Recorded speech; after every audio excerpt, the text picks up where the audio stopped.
global commerce, not just as servants of capital, but as owners of capital. Yeah. And they've been able largely to do that for a couple of reasons. But I mean, India and China, the weight of their demography, and the various way they've used the state and private sector to leverage the best of themselves. If you talk about weight of demography, I'll bring in Singapore, I'll bring in South Korea. Right. Singapore has got 6 million people. Right, so it is leadership then. Yes, I'll bring in Finland and I'll bring in Sweden. I'm 100% behind you. I'm 100% behind you. As is my Scottish grandmother who's listening from beyond the grave, I'm sure. Yes. But you painted a very good picture of the goal. Okay, unlock all the talents, get the diversity into the managerial positions. That's a really important part of it. But it just remains the goal. And you are very much a detail-oriented guy. Earlier on, you were saying retail is about detail, which I like. It's a snappy line. Retail is detail. So it's all about execution. So how do you, within Massmart, within Aspen, how do you make sure that you're building up these diverse pipelines of talent? Absolutely. It's really, again, making sure that the strategy that you have is underpinned by the right processes and systems and mechanisms and structures to be able to execute. And you need to build that architecture, that infrastructure to be able to implement your strategies and policies.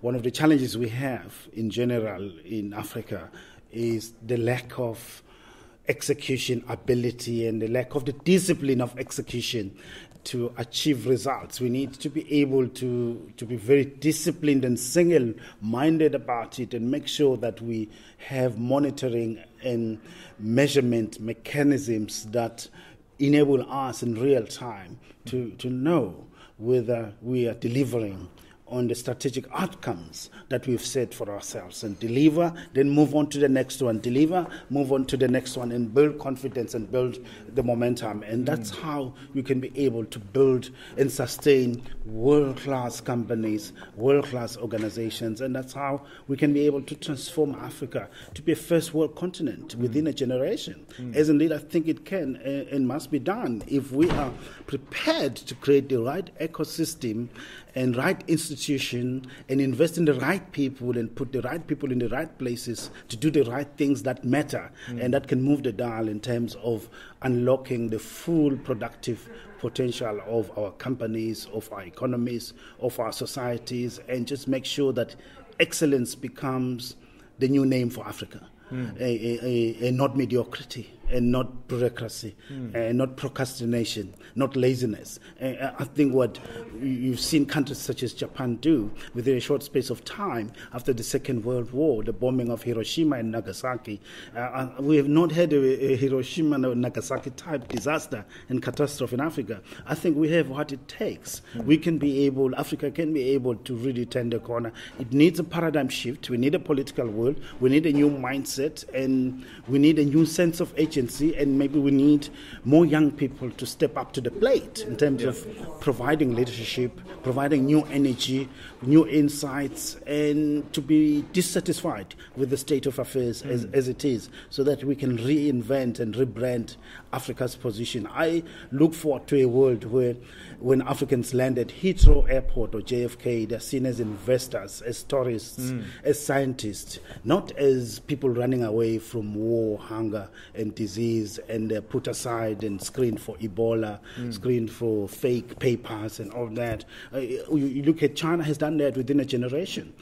Chinese people 20, 35 years ago, they were not respected, but today they are respected. When they come to Europe, they're seen as foreign investors. When the UK wants investors, when France wants investors, they go to Beijing. And they come in. I want the next Prime Minister of the UK and President of France to go to South Africa, go to Mozambique, to ask us to come and invest here.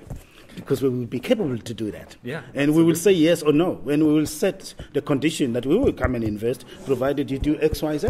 Yeah, well, we set the preconditions. By that yes, time, indeed we must. You're absolutely right, Sue. And by that time, Europe will be very old and very grey and will accept pretty much any conditions. I think everything is... we'll have the upper hand. Yeah, absolutely. Maybe reverse colonialization. Sweet Again, colonize Europe. Reverse globalization. Yeah. But there's no time for colonization anymore. We live in a civilized world. Maybe reverse globalization. Africa driving the globalization project, being a global hegemon. But to do that, you do need to have this raising of consciousness in the general population, and people need to understand their history to be able to say, okay, we need to accelerate, we need to do this. Do you think that there is now learning happening around, for example, we were talking about the BEE program, which has obviously changed a lot since it first was launched in the late 90s. Late 90s? I think it was the late 90s. But yes. I mean, how do we... Let's take Lazarus Zim. I think he was your predecessor at Anglo. Yes. He was the sort of the glittering poster child for black economic empowerment. He sort of did this spectacular reverse takeover of Tokyo Sexuali's Velafanda holdings. And then the commodity crash came. And it appeared like so many of these things that these BEE investments, the gearing was completely out of whack, and a lot of BEE investors had to essentially give back their holdings because they'd been sort of lent money to buy them, but the rates were such that when the commodity prices went down, they no longer were able to hold on to those equity positions. What has been learned from... And it's been great to see Lazarus Zim resurrect, as his name might suggest. He's resurrected his career. But what can we learn from the Zims of this world?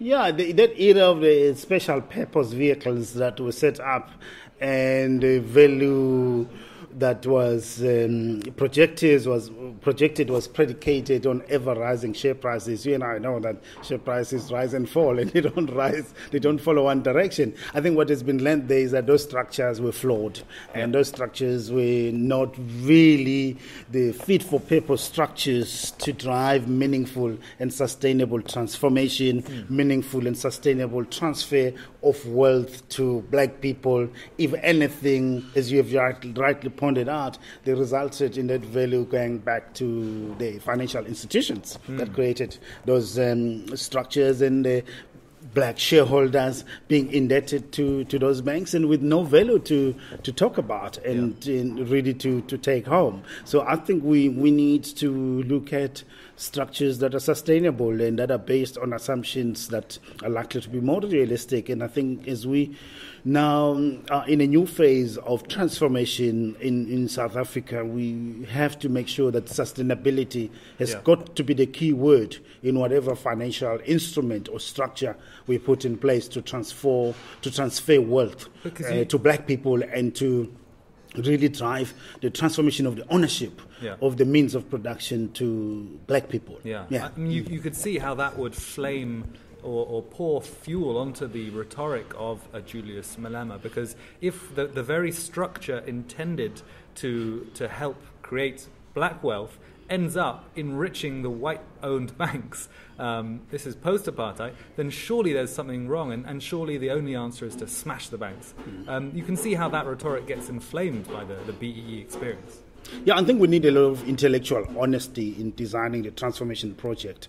And we have to be fully and deeply committed to it so that we're all honest and we can be able to make sure that we mitigate against any unintended consequences and shortcomings that are there.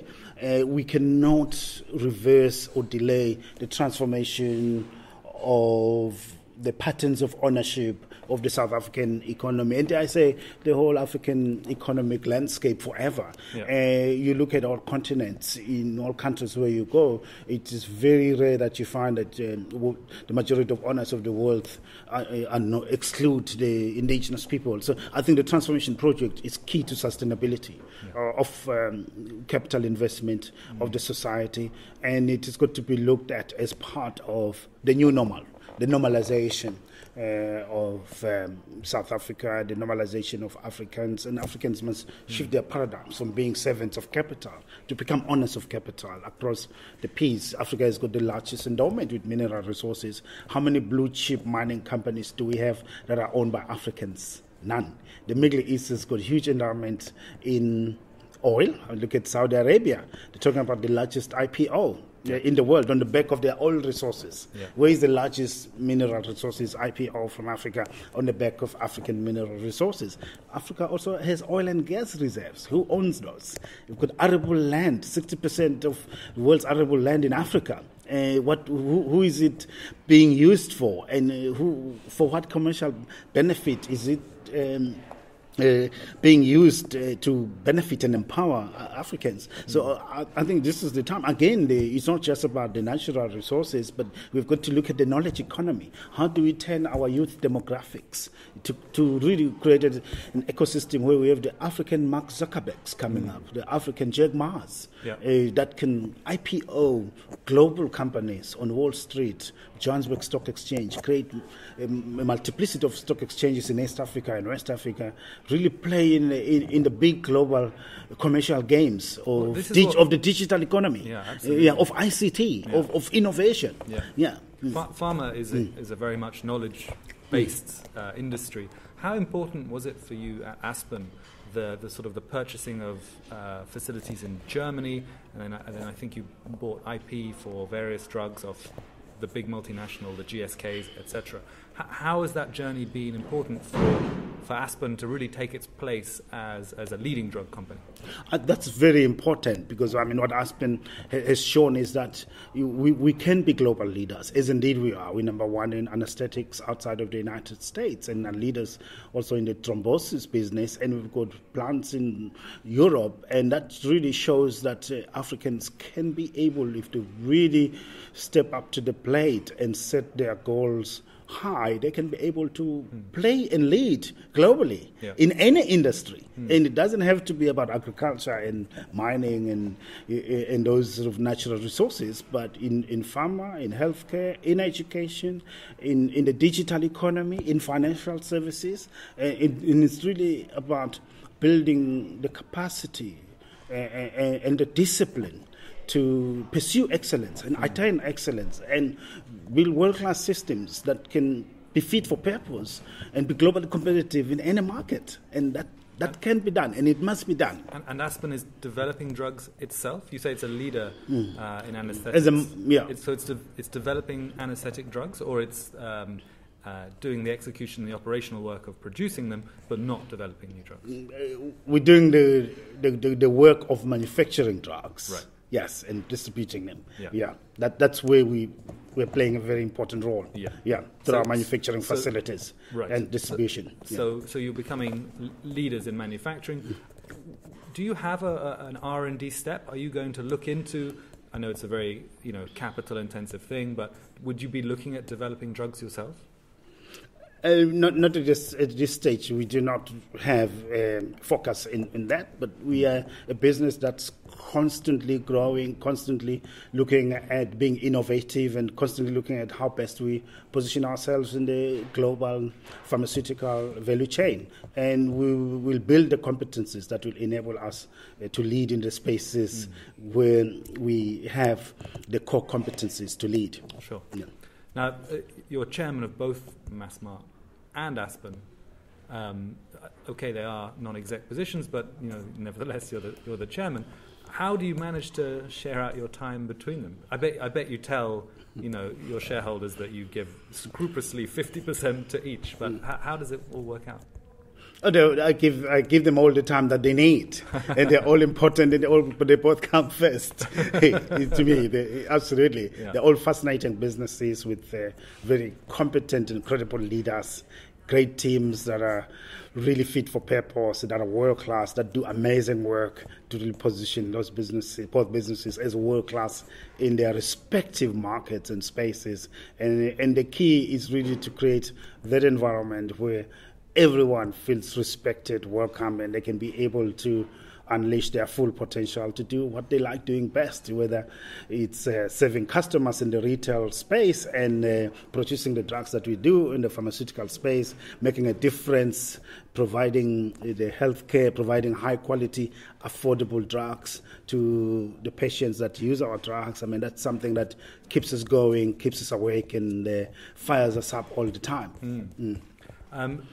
Let's make you president for a day. You've got 100 days. That's all you have. What would be your priorities? Building institutions that work,